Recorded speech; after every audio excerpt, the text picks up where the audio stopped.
두 분께서는 지금 긴 시간 부동산 현장에 계시다고 들었거든요. 그간 상승장과 하락장을 각각 몇 번씩 경험을 하신 거예요? 저는 한 번씩 겪은 것 같아요. 저는 IMF를 겪었습니다. 그다음에 이제 금융위기, 최근에 뭐 금리로 인해서 많이 조정을 받았는데요. 뭐 그것까지 치면 한 3번 정도 하락장 경험한 것 같고요. 지금 시점을 본다 그러면은 제가 그동안 많은 거래를 하면서 봤던 명백한 지금 하락기냐는 아닌 것 같아요. 상승장과 하락장은 자고 일어나면은 최저가 매물이 쭉쭉쭉 올라오는 게 명백한 하락장인 것 같고요. 상승장은 자고 일어나면은 최저가 매물이 쑥쑥 없어져 있어요. 거기다가 거래량까지 받쳐준다? 이런 명백한 뭐 상승장이고요. 그런 것들이 되게 동시다발적으로 한 번 일어나요. 그런 것들은 명백한 하락장이라고 보는데 지금은 저는 그렇지는 않다고 봅니다. 단순히 지금은 거래량이 떨어졌을 뿐 여전히 매도인들은 가격을 유지하려고 힘쓰고 있고 매수인들은 혹시 떨어지지 않을까 기대하는 것 때문에 매치가 안 되면서 거래가 지금 안 되고 있는 상황이지 명백한 하락장이라고는 보이지는 않습니다. IMF 때는 이제 98년보다 1999년도에 거래가 많았고요. 금융위기가 왔던 2008년에 비해서 2009년도 거래가 많았어요. 금매가 이제 쏟아지기 때문에 그렇거든요.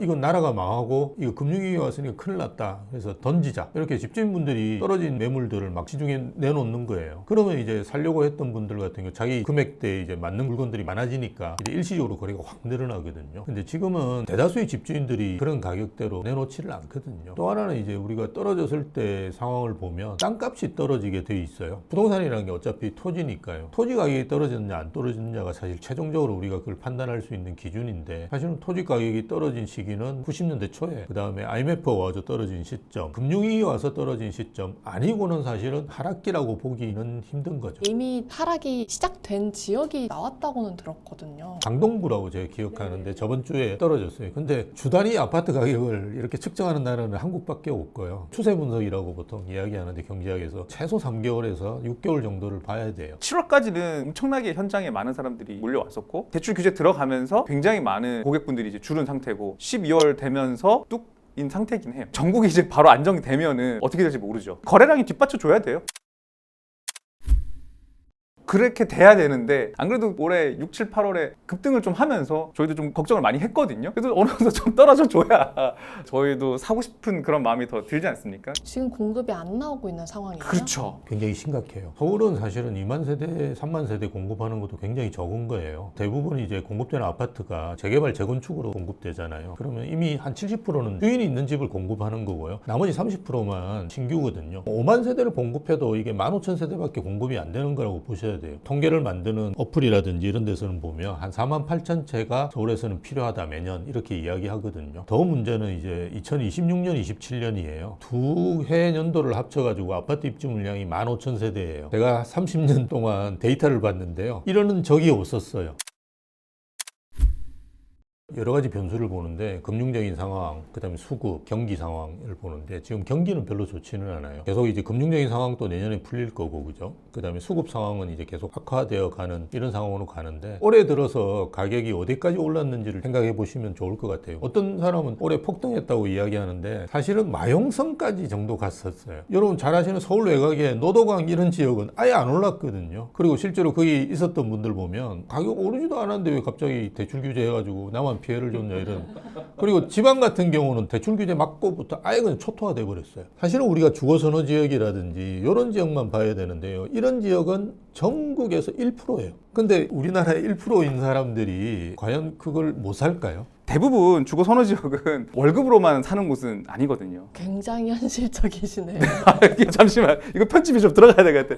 우리가 얘기하는 살기 좋은 지역들 같은 경우에는 내 재산을 한 10년, 20년 동안 계속 불려온 사람들이 종착지로 가는 곳이 그쪽이고, 제가 지금 이런 말씀 드리는 거는 지금 여기 시청하시는 모든 분들께서 집을 사라고 말씀드리는 게 아니고요. 근데 내가 원하는 집이 딱 나오고 살 조건이 딱 됐을 때 그걸 살려면은 관심을 계속 가지고 가셔야 되고 공부를 하셔야 되니까 그런 의미에서 말씀을 드린 겁니다. 주거 선호 지역은 계속해서 경기랑 상관없이 유지는 되겠지만 현실적으로 저희가 살 수 있는 어떤 뭐 6억 미만 아파트 이런 것들은 좀 떨어질 가능성도 있겠네요. 서울 외곽은 장기적으로 보면 위험할 수 있어요. 그래서 보내드리는 지역들이 보면 주거선호 지역이나 서울과의 접근성이 개선되는데 대표적인 게 이제 GTX죠. 서울하고 좀 거리는 있지만 그 시간적인 거리가 단축되거든요. 그런 지역들이 경기도에도 꽤 있어요. GTX A 노선이 뚫려가지고 용인이라든지 이런 쪽에도 보면 구성력이 지역이라고 있어요. 그런 쪽에 보면 저렴한 아파트들 꽤 있거든요. 그게 아니고 이제 서울과의 접근성이 개선되지 않는 곳 이런 데는 굉장히 위험할 거고요. 물론 이제 경기도도 이제 판교라든지 과천이라든지 이런 좋은 지역들은 괜찮겠지만 그렇지 않은 지역은 이제 서울과의 접근성으로 인해서 가격들이 결정이 될 거예요. 서울은 면, 경기도는 선, 지방은 점 이렇게 보통 이야기하는데요. 그게 일본의 2010년도의 상황이에요. GTX 라인, 반도체 라인의 역 주변으로만 아파트 가격이 어느 정도 유지가 될 거고요. 나머지 지역들은 오히려 뭐 떨어질 수도 있는 그런 지역으로 바뀔 가능성이 있는 거죠. 그래서 지금은 이제 사시더라도 서울이나 고선호 지역을 사시거나 아니면 이제 경기도를 사시더라도 서울하고 접근성이 획기적으로 개선되는데, 서울하고 접근성이라는 게 강남과의 접근성이잖아요. 강남과의 접근성이 개선되는 그 GTX, D, E, F 이런 건 생각하지 마시고요. 아마 제 살아있는 동안은 되게 힘들 거예요. A, B, C 30년 이내에 개통되는 그런 라인이나 원래 괜찮은 라인들이 있습니다. 신분당선 라인이라든지 8호선이 최근에 뚫렸잖아요. 구리, 다산, 별내 이런 쪽에 아파트 가격이 좀 올랐거든요. 아직까지도 저렴한 데 꽤 있어요. 그런 것들을 선택하시는 것도 나쁘진 않죠. 노원은 이제 서울이지만 광운대 역세권이잖아요. 그 주변만 괜찮을 거예요. 장기적으로 우리가 집값을 본다 그러면 서울 중심 주변은 괜찮을 거고요. 노원구다 그러면 서울은 서울이지만 어쨌든 중심에서 많이 떨어져 있는데, 아무리 강원도 역세권이지만 1호선입니까? 그거 타고 이렇게 쭉쭉쭉 와야 되거든요. 상당히 오래 걸렸잖아요. 근데 이제는 GTX C 노선입니까? 그게 뚫린다 그러면 10분 만에 강남으로 와요. 그런 데들은 괜찮겠죠.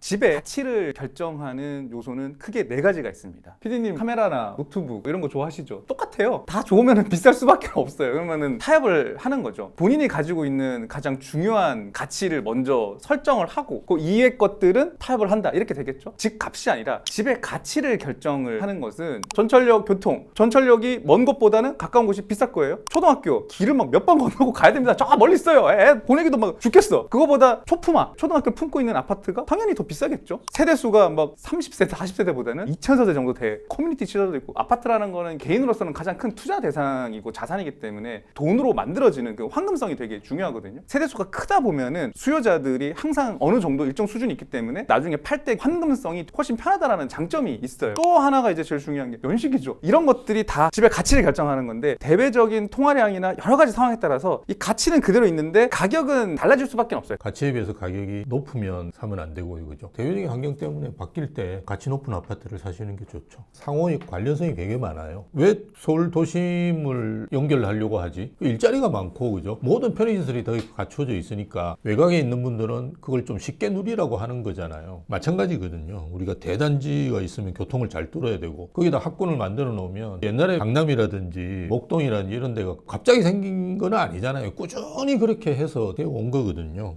마찬가지 논리라고 봐요. 이 4가지는 사실은 변수들이 겹치는 게 많습니다. 우대방에서나 뭐 이번에 월부에서나 이런 정보들을 가감없이 다 말씀을 지금 해주고 계시는 게 너무 느껴져요. 근데 저희가 도와드린 분이 돈을 많이 잘 버셨으면은 그래야지 저희도 더 보람이 있고, 그런 의미로 저희는 최선을 다해서 도와드리고 싶은 마음이 제일 큰 것 같습니다.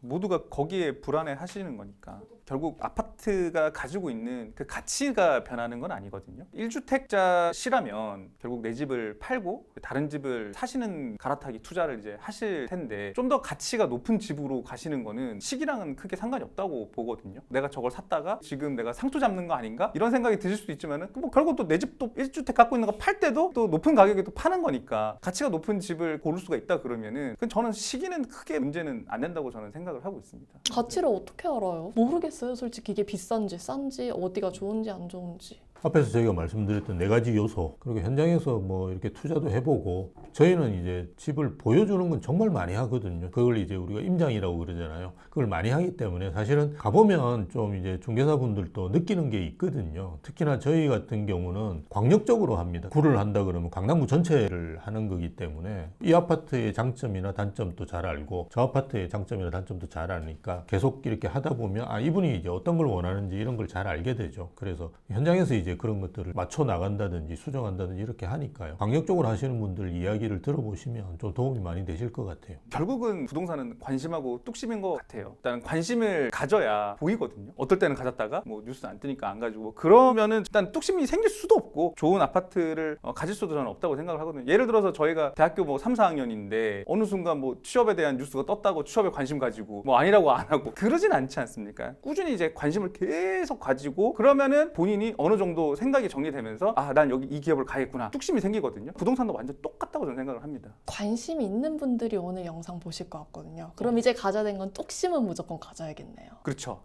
전 자연스럽게 가져지실 거라고 봅니다. 네.